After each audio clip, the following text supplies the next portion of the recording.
Break के बाद आपका स्वागत है। चुनाव की तारीखों के ऐलान के साथ ही सियासी घमासान भी शुरू हो गया है। चुनाव आयोग ने कोरोना प्रोटोकॉल्स के तहत रैलियों पर पाबंदी लगा दी है। पार्टियां सिर्फ वर्चुअल रैली ही कर सकती हैं। अखिलेश यादव ने इस फैसले पर सवाल उठाए हैं। वहीं बीजेपी ने अखिलेश पर पलटवार किया है।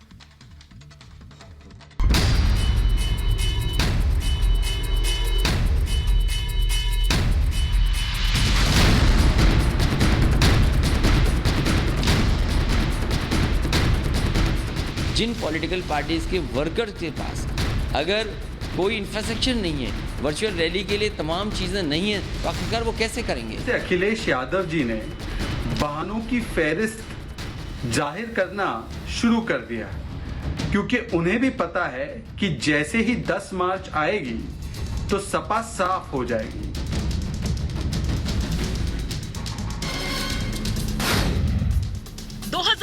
की जंग बच गई रणभेरी।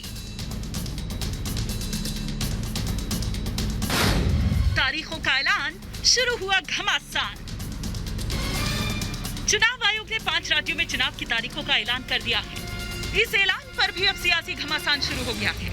अखिलेश यादव ने चुनाव आयोग के वर्चुअली रैली करने के फैसले पर सवाल उठाए हैं। अखिलेश ने कहा कि चुनाव आयोग को सोचना चाहिए कि हम वर्चुअल रैली कैसे करेंगे।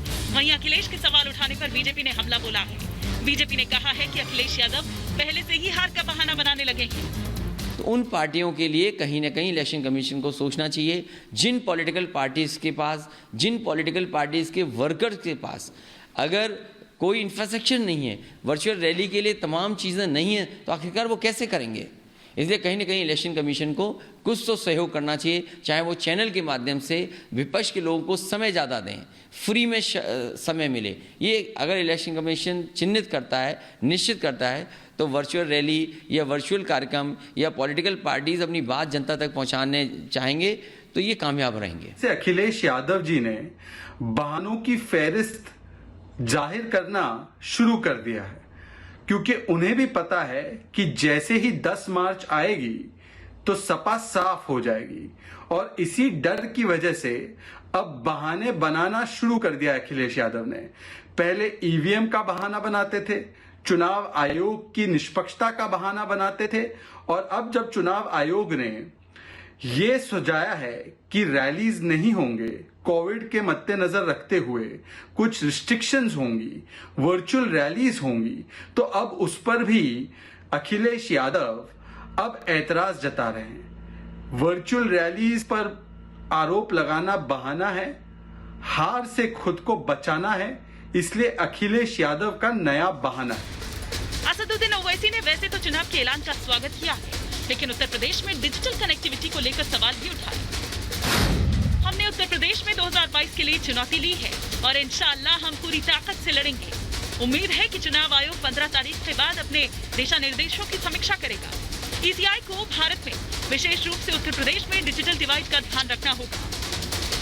बीजेपी आईटी सेल के हेड अमित मालवीय ने चुनाव आयोग के फैसले का स्वागत किया है। वहीं अखिलेश यादव पर निशाना साधा है।